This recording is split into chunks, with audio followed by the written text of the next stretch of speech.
Assalamualaikum warahmatullahi wabarakatuh. Perkenalkan, nama saya Leli Syahra dari Prodi Ilmu Al-Quran dan Tafsir kelas B dari Fakultas Usuluddin dan Dakwah. Ini adalah video saya meresum tentang Asbabun Nuzul dari kitab Al-Itqan. Baik, Sababun Nuzul apa sih? Sababun Nuzul itu Imam Al-Jabari mengatakan bahwa nuzul Quran atau turunnya Al-Quran itu terbagi menjadi dua bagian. Satu bagian turun sejak awal atau tidak ada sebab musababnya.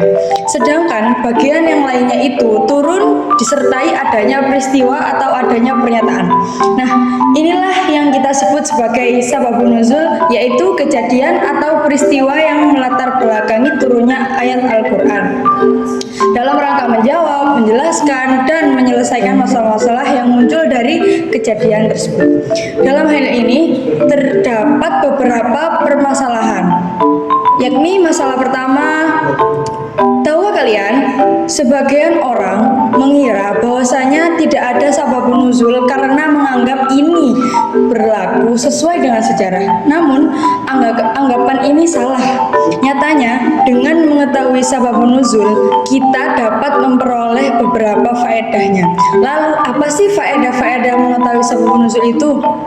Yang pertama, mengetahui hikmah di balik persyariatan hukum. Yang kedua, mengkhususkan hukum dengan sababun nuzul. Ini berlaku pada orang yang al-ibrah bi khususi sabab atau menjadikan pedoman hukum dengan sebab khusus. Yang ketiga, mengetahui lafaz yang bersifat umum dengan yang khusus. Dalam hal ini terdapat dalil dan metode untuk mengetahuinya, yakni metode taksis. Yang keempat, memastikan makna Al-Quran dengan menghilangkan iskal atau kerancuan pada maknanya. Yang kelima, menghindarkan kesalahpahaman terhadap adanya pembatasan dalam ayat. Yang keenam, mengenal kepada siapakah ayat itu diturunkan dan menentukan yang mubham atau yang belum jelas pada ayat itu. Masalah kedua, al-ibrah bi umumil lafdi bil khususi sabab, atau mengambil pedoman suatu hukum berdasarkan lafadznya secara umum dan bukan karena sebab tertentu. Hal ini terjadi apabila suatu ayat turun dengan sebab khusus namun lafadznya bersifat umum. Kebanyakan ulama berpendapat bahwa yang menjadi pegangan adalah lafadz yang umum, bukan sebab yang khusus, dan pendapat ini dinilai yang paling kuat dan benar. Seperti Al-Quran surat An-Nur ayat 6-9. Bismillahirrahmanirrahim.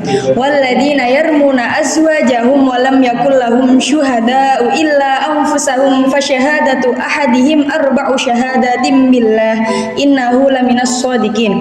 Wal khamisatu anna la'natullahi alaihi idh kana minal kadhibin wa yadra'u anhal adaba an tashhada arba'a syahadatin billahi innahu laminal kadhibin.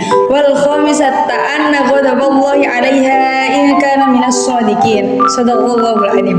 Dari ayat di atas kita dapat melihat bahwa sebab turunnya ayat tersebut bersifat khusus, yaitu berkenaan dengan tuduhan Hilal bin Umayyah kepada istrinya.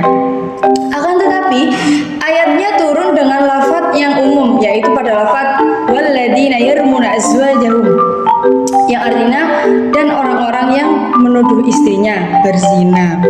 Al-Qurtubi dalam kitab tafsirnya Jami' Ahkamil Quran menjelaskan sebab turunnya ayat ini disebutkan dalam hadis yang diriwayatkan oleh Abu Daud dari Ibnu Abbas bahwa Hilal bin Umayyah menuduh istrinya telah berbuat zina dengan Syarik bin Sahma di hadapan Nabi Muhammad. Kemudian beliau bersabda, harus ada bukti, bila tidak maka punggungmu akan didera.